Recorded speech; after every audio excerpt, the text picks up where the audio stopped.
నేను మీ వైవిజని విక్రమ్ టీవీకి సబ్స్క్రైబ్ చేయండి. హాయ్ హలో నమస్తే, వెల్కమ్ టు విక్రమ్ టీవీ. నేను మీ శాన్వి. ఓవైపు హైడ్రా అక్రమ నిర్మాణాల కూల్చివేతపై వివాదం కొనసాగుతుండగా ప్రభుత్వం మాత్రం వెనుకడుగు వేయడం లేదు. తాజాగా హైడ్రాకు ప్రత్యేక పోలీసు సిబ్బందిని నియమించింది ప్రభుత్వం. 15 సిఐ స్థాయి, 8 మంది ఎస్ఐ స్థాయి ప్రత్యేక పోలీసులను కేటాయిస్తూ డీజీపీ కార్యాలయం ఉత్తర్వులు జారీ చేసింది. హైడ్రా దూకుడు కొనసాగుతోంది. ఆక్రమణలు గుర్తించి నోటీసులు జారీ చేస్తున్నారు. ఎక్కడికక్కడ అధికారుల నుంచి సమాచారం తెప్పించుకుంటున్నారు. ఫిర్యాదులపైన విచారణ చేస్తున్నారు. పూర్తి స్థాయి సమాచారంతో రంగంలోకి దిగుతున్నారు. అక్రమదారులకు నోటీసులు ఇచ్చి ముందుకు సాగుతున్నారు. రామ్నగర్ లో కాల్వ ఆక్రమణలను కూల్చేశారు. జాన్వాడపై పూర్తి స్థాయి నివేదిక కోసం ఎదురు చూస్తున్నారు. హిమాయత్ సాగర్ లో ఆక్రమణాలపైన నివేదిక తెప్పించుకున్నారు. దుర్గం చెరువులో ఆక్రమణాలపై కొరడా జులిపించారు. ఇందులో ఉన్న వారికి నోటీసులు ఇచ్చారు. ఇలా ఎక్కడి నుంచి ఫిర్యాదులు వచ్చినా స్వీకరిస్తున్నారు. ప్రజలు కూడా ఆక్రమణలపై తమ వద్ద ఉన్న సమాచారం చేరవేస్తున్నారు. ఈ క్రమంలో హైదరాబాద్ పరిసర ప్రాంతాల్లోని 13 చెరువుల ఫుల్ ట్యాంక్ లెవెల్ బఫర్ జోన్లలో నిర్మాణాలపై చర్యలు తీసుకుని వాటిని తొలగించాలన్న హైకోర్టు ఆదేశాల మేరకు రంగారెడ్డి, మేడ్చల్ జిల్లాల అధికారులు, నిర్మాణదారులు, సంస్థల ప్రతినిధులకు తాకీదులు జారీ చేస్తున్నారు. వారం రోజుల నుంచి నెల రోజుల్లోపు నిర్మాణాలను ఖాళీ చేయని పక్షంలో తామే కూల్చేస్తామని వాటిలో పేర్కొంటున్నారు. షేర్లింగంపల్లి మండలంలోని దుర్గం చెరువు FTL బఫర్ జోన్లలో అధికంగా నిర్మాణాలున్నట్టు అధికారులు గుర్తించారు. వీటిలో కొన్ని నిర్మాణాలు పలువురు సివిల్ సర్వీస్ అధికారుల పేరుపై ఉన్నాయి. IRS అధికారి చంద్రశేఖర్, ఎమ్మెల్యే కొత్త ప్రభాకర్ రెడ్డి క్యాంపు కార్యాలయంతో పాటు మరికొందరు సినీ ప్రముఖుల నివాసాలు ఉన్నాయి. సీఎం రేవంత్ రెడ్డి సోదరుడు తిరుపతి రెడ్డికి మాదాపూర్ లోని అమర్ కోఆపరేటివ్ సొసైటీలో నివాసం ఉంది. కావూరి హిల్స్, డాక్టర్స్ కాలనీలో పలు నిర్మాణాలకు తాకీదులు జారీ చేశారు. చెరువుల FTL బఫర్ జోన్లలో ఇరిగేషన్ శాఖ అధికారులతో కలిసి రంగారెడ్డి, మేడ్చల్ జిల్లాలు అధికారులు సంయుక్త సర్వేలు చేశారు. మాదాపూర్ లోని దుర్గం చెరువు FTL బఫర్ జోన్ల పరిధుల్లో చాలా మంది బహుళ అంతస్తులు నిర్మించారని గుర్తించారు.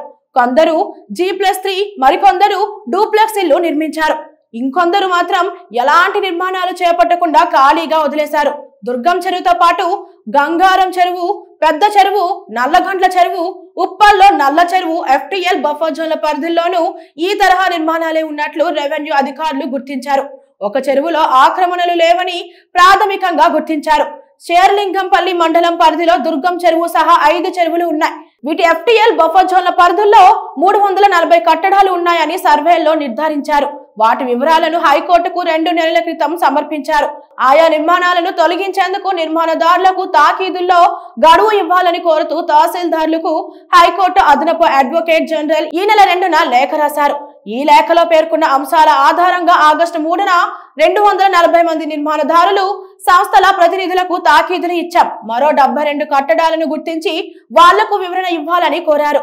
దుర్గం చెరువు FTL లో సీఎం సోదరుడు తిరుపతి రెడ్డి నివాసం ఉందని నోటీసు జారీ అయింది.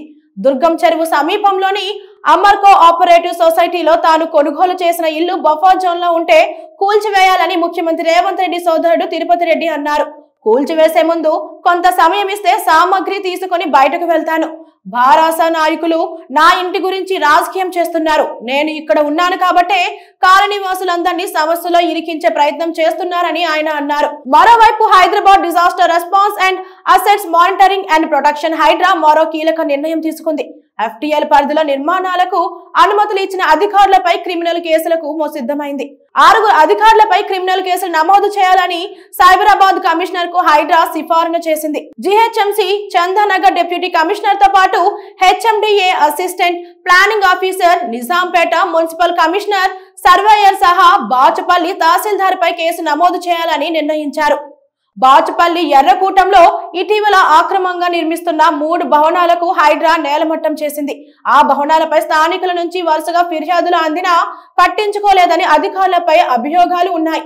ఆధారాలతో సహా సమర్పించిన పక్కన పెట్టేశారని హైడ్రా దృష్టికి వచ్చింది. స్థానికుల ఫిర్యాదులను, అధికారులపై అభియోగాలను పరిశీలించిన రంగనాథ్ నిబంధనలకు విరుద్ధంగా ఉన్న అక్రమ కట్టడాలను నేలమట్టం చేశారు. ఇప్పుడు వాటికి అనుమతులు ఇచ్చిన అధికారులపై కేసులు నమోదు చేయాలని సిఫారసు చేశారు.